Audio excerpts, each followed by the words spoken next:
हमारे देश में दहेज प्रथा एक ऐसा सामाजिक अभिशाप है जो महिलाओं के साथ होने वाले अपराधों को बढ़ावा देता है। एक के बाद एक लाखों करोड़ों बेटियां दहेज की बलि चढ़ गई हैं। ताजा मामला उत्तर प्रदेश के बुलंदशहर का है, जहां पति पत्नी दोनों ही दहेज की बलि चढ़ गए।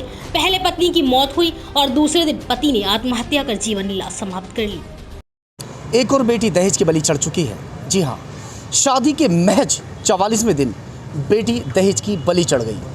बुलंदशहर के गांव शिवाली का मामला है। अब उसके जो माँ बाप हैं वो अधिकारियों के चक्कर काट रहे हैं कि उनकी बेटी को मार दिया गया, मगर अभी तक कोई अरेस्टिंग नहीं हो पाई है। जानकारी लेते हैं पूरा मामला क्या था। क्या है पूरा मामला, बताइए। मामला ये है, 14 मई को मैंने लड़की की शादी की। शादी करने के बाद जो मुझ पर दान दहेज बना वो मैंने दिया। उसके बावजूद लड़की जब पहली दफ़ा आकर दोबारा दफ़ा आई तो उसने मेरे से कहा कि पापा वो मांग कर रहे हैं। मैंने पूछा बेटे किस किस की मांग कर रहे हैं, कि एक मोटरसाइकिल, घड़ी और चैन और अंगूठी चाहिए। मैं कह लगा बेटी अब तो मेरे बस की है नहीं, जितनी मेरी हैसियत थी उससे भी ज़्यादा हैसियत के अनुसार मैं दे चुका, लेकिन अब जो बन पड़ेगा वो मेहनत करूँगा और मैं दूँगा। मगर एक चीज़ हम आपसे और कहना चाहेंगे, बहुत ज़्यादा चर्चित रहा जिस वक्त आपकी बेटी की मौत हुई थी। जिस दिन बेटिया की मौत हुई है उससे अगले दिन ही आपके दामाद की भी मौत हो गई, यानी आत्महत्या उसने भी कर ली थी। तो कहीं हद तक अगर एक नज़र से देखा जाए तो जो आपका दामाद था वो भी कहीं हद तक दहेज का लालच नहीं माना जा सकता। नहीं, उन्होंने आज तक कोई दहेज का लालच मेरे को नहीं बताया। ये सास और ससुर इन दोनों ने खूब विद्रोह करा और खूब ड्रामा। क्या कहते थे वो ये कहते थे कि हम नहीं रखेंगे, नहीं रखोगे। मैं कहने लगा अगर रखते हैं तो बेटी को मेरे पास भेज दो। बेटी से मारपीट की उन्होंने, और जब मेरे पास खबर आई इतने में पहुंचा तो इतने उन्होंने मार डाला।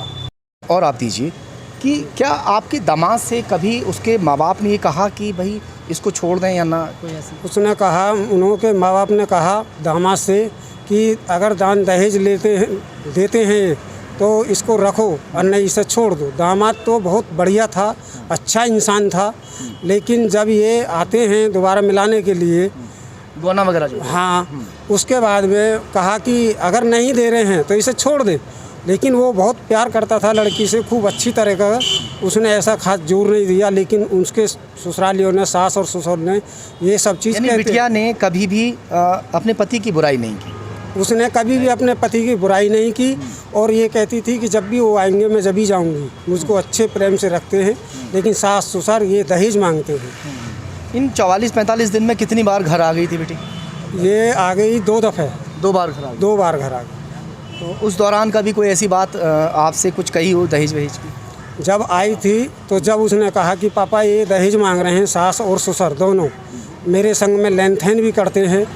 फिर वहाँ के जाने लड़की जब ले जाती हैं तो मैं दोबारा गया कि पता चला कि वो दहेज की मांग कर रहे हैं ज़्यादा। मैं वहाँ पे पहुँचा। दहेज में क्या मांगते? दहेज में मोटरसाइकिल, अंगूठी और चैन, और कुछ पैसे भी मांग रहे थे। कितने पैसे? 50,000 रुपये।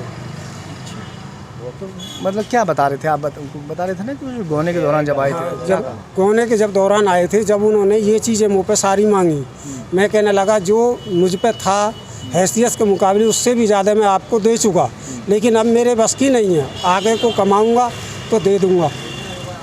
कहने लगे कि ठीक है जब दे देना। फिर भी इन्होंने ये चाल चल दी, फिर भी लड़की को मार दिया। अच्छा, ये हमें बताइए, जिस वक्त आपको ये सूचना मिली कि आपकी बेटी को मार दिया गया है, पड़ोसी ने सूचना दी थी या उन्होंने सूचना दी थी, और जब आप वहाँ पे पहुँचे थे तो वो कैसे, मतलब फांसी पे लटकी हुई थी या ज़मीन पे थी या चारपाई पे, कैसे? तो जब मैं पहुँचा था आवाज़ गए तो वो ब्रेंच पे पड़ी हुई थी, कहते नीचे ज़मीन पे। मैंने देखा, मैंने कि इस लड़की को क्या होगा भाई। कहने लगे बेहोशी की हालत में पड़ी है, इसको कुछ नहीं हुआ। मैं कह लगा इसको तो तुमने मार डाला, इसमें क्या रखा है। तो इतने ही जैसे मैंने बेटी को लेकर चला हूँ अंदर के लिए तो ये फरार हो गए वहाँ से, कोई भी घर नहीं रुका। फिर मैंने मैं तो ये कह रहा हूँ जी कि हमने अपनी बेटी की शादी गांव शिवाली में करी, और अपने हैसियत के मुताबिक जो भी बना हमने दान दहेज में वो दे दिया। उसके बाद में राजी खुशी लड़की को ले गई। फिर वो लड़की को मिलाने के लिए आए। जब भी राजी खुशी चले गए, पर तिवारा में जो आए वो कहने लगे जी हमें अपने मोटरसाइकिल भी नहीं दी और ये तुम्हारा अंगूठी भी नहीं दी और एक नाड़ की माला भी नहीं दी। तो हम क्या करेंगे जी, अपनी लड़की रख लो। अच्छा। हाँ, हमने कही जी मेहनत मजदूरी करेंगे, कुछ और मदद कर देंगे साहब जो बनेगा हम पे। उससे पहले तो हम पे कुछ नहीं है जी, अब तो बस सिर्फ हमारा घर ही है ही। आप हमारे घरे भी बिचवा दो, हम तो अपना फुटपाथ पर रह लेंगे और अपनी गुजर बसर कर लेंगे। इस बात तो संतुष्ट ना होने के बाद में फिर वो हमारी लड़की को उन्होंने मार दिया। किसी पड़ोसी ने हमें खबर दी, हम वहाँ पहुँचे, ज़मीन पर लेटी हुई लड़की। अच्छा, दामाद भी तो ख़त्म हो गया आपके, वो कैसे ख़त्म हुए? दामाद तो बाद में ख़त्म होगा ना। जब हम वहाँ लड़की के पास पहुँचे तो लड़की ज़मीन पर लेटी हुई थी, सफ़ेद कपड़ा उड़ा रखा था उसे। उसके बाद में हमने वो देखी कि इसमें प्राण तनक भी सांस नहीं है। हमने अपने गांव को फ़ोन किया, गांव के बहुत सारे आदमी आ गए, वहाँ के भी गांव के शिवाली गांव के भी आ गए। उसके बाद में फिर जब हमने फिर 100 नंबर पर फ़ोन किया, 100 नंबर आ गई, थाना जहांगीराबाद भी आ गया और CO अनूपशहर भी आ गए। उन सब लोगों ने पंचनामा भर के वो बॉडी को पोस्टमास्टर के लिए भेज दिया। बोले आप चिंता ना करें, आपकी कानून कार्रवाई बराबर होगी। चलिए, यहाँ तक तो पुलिस का काम बहुत अच्छा रहा और अभी तक शायद बिसरा रिपोर्ट नहीं आई है, ऐसे ही है ना? हाँ जी। जब बिसरा रिपोर्ट आ जाएगी तो उसके आधार पर पुलिस धाराएं तय करेगी और धाराएं तय करने के बाद में जो आरोपी हैं उनको बख्शा नहीं जाएगा। मगर कहीं हद तक दहेज लोभियों के कारण 2 जिंदगियां चली गई। एक खुद उनका बेटा जिसने अपनी पत्नी के मरने के बाद खुद आत्महत्या कर ली और इनकी बेटी जो दहेज की बलि चढ़ गई। हम ये कहते हैं कि अगर उसने खुद आत्महत्या भी की हो तो कहीं ना कहीं उसको टॉर्चर किया गया होगा और टॉर्चर करने की वजह से उसने अपनी ज़िंदगी ख़त्म कर ली और उसकी ज़िंदगी ख़त्म होने के बाद जो पति सहन नहीं कर पाया, उसके बाद खुद उसने अपनी जीवन लीला समाप्त कर ली।